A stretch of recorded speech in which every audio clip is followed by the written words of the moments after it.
Welcome to the Anchor Your Retirement podcast. I'm your host, Barbara Gullen, hanging out with my buddy and pal, Tony Shore. And Tony, never have I ever hoped that a podcast we record is obsolete by the time it actually goes to air. But Yeah, this is that's one of them.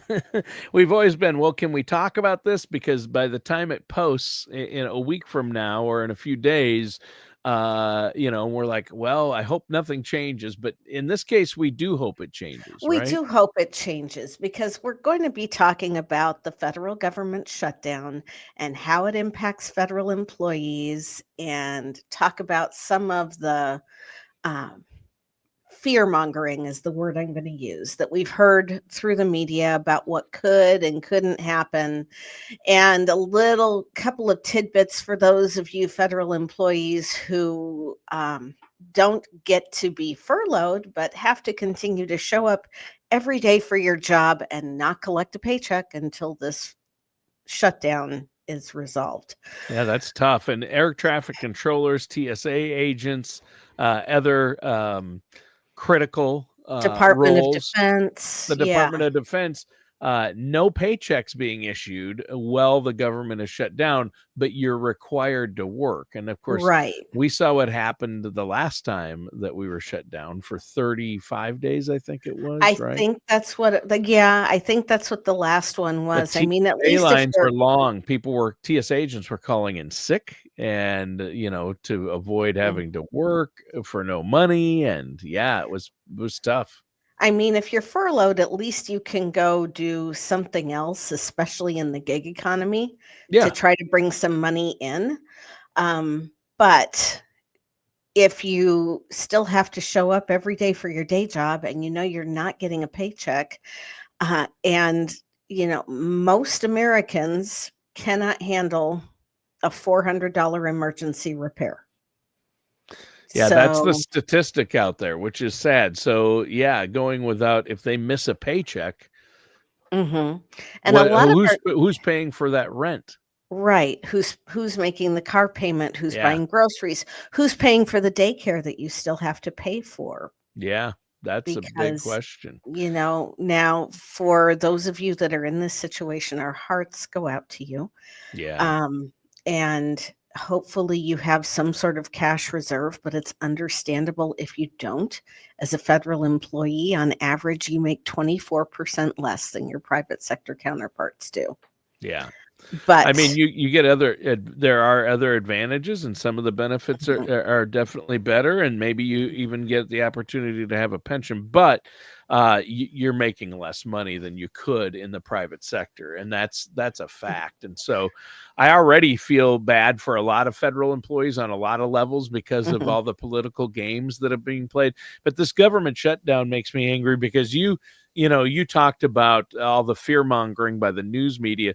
Oh, there's three guilty parties here. There's the news media, and there's the Democrats, and there's the Republicans, and absolutely. they're all fear mongering and making this using it to be a spectacle. Meanwhile, they're screwing with people's livelihoods, and the federal Yes. employees are the ones paying the price. They are the pawns in all of this. And Yeah, for those of you federal employees who are listening, if you think that you're going to need some money to bridge the gap, I would encourage you to explore the option of a loan from your thrift savings plan rather than a hardship withdrawal, yeah, simply because when you take a hardship withdrawal, you are then forfeiting your right temporarily to contribute to TSP. mm, yeah.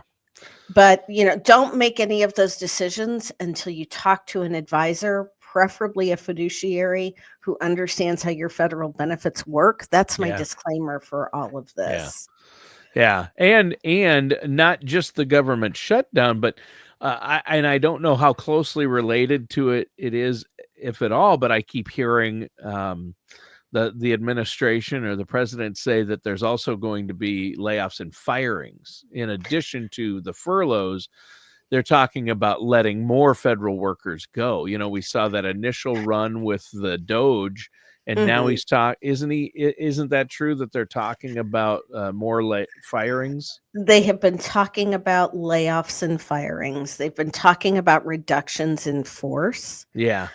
And even though there has been a lot that's been done over the last few months to either dismantle or significantly reduce the power of the federal unions, there are still rules that have to be followed when you're doing a federal government reduction in force. Hmm. Not the least of which is that the federal employees, it's mandated, I believe, by law that they are to get 60 days notice that their position is being reduced or eliminated.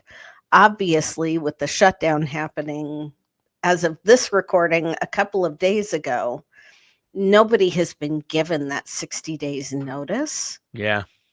And when a reduction in force happens, especially if it moves to an involuntary reduction in force, when they are making those selections, there's a hierarchy that they have to follow. They have to look at the seniority of the employees involved.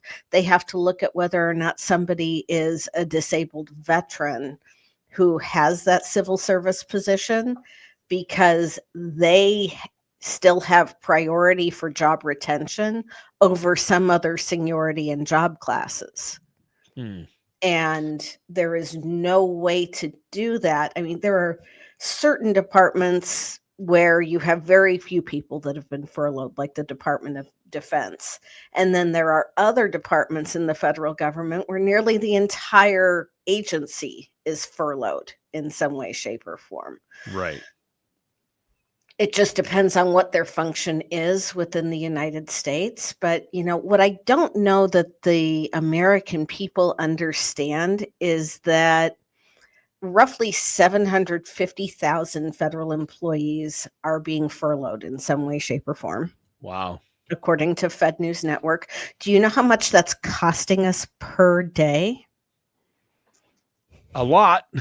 I don't know the exact number, but For $400 million is the estimate that's again showing up on the Federal News Network website. a And that's from the day. and that's from the Congressional Budget Office. Yes. Wow.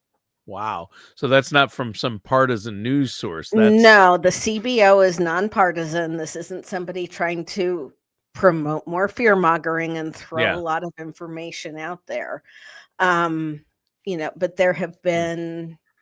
there are lawyers who specialize in working with federal employee and federal employment law that have come out publicly and questioned whether or not some kind of firing or reduction in force or mass layoff during a government shutdown is something that is legal or enforceable.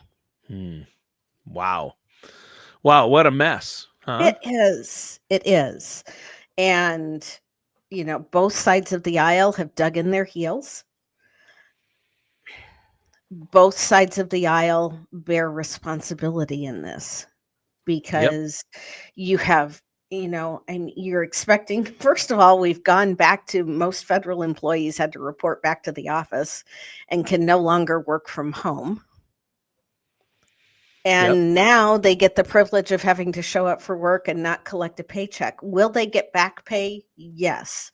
That was a law that was passed in another shutdown, I think, back in the Yeah. 1990s, where legally the people who are working have to be made whole. But Yeah. we're looking at some very hardworking people getting caught in a bind right now. Yeah. Yeah. That's not good. It's just that's tough. It And so I mean, the first step you mentioned it earlier, Barb, is make sure that you're talking to somebody who's a professional and has worked in this area. Especially with federal benefits and with Mhm. federal workers, knows the ins and outs, right? Yes. And I think that's huge. And that's where you come in, and you've done this for a long time, and you've been through other government shutdowns with clients you work with and people that you've Mhm. help through this. But yeah, there are things people can do. They do have rights, and it's good to know that. Mm. And it's good to know that they at least have to be made whole eventually once this clears up, right? Right, which is why if you need to borrow some money in the interim to cover your cash flow, it's hard to not be emotional about it in this moment. Yeah. I understand that completely. Yes. However, reacting emotionally can sometimes create more problems than it solves. Yeah. Yep. That's So, true. if you are a federal employee and if you are caught in the middle of this furlough and trying to figure out which end is up, please reach out to our office, fill out the contact form at our website, bgwealthmanagement.com, or call us at area code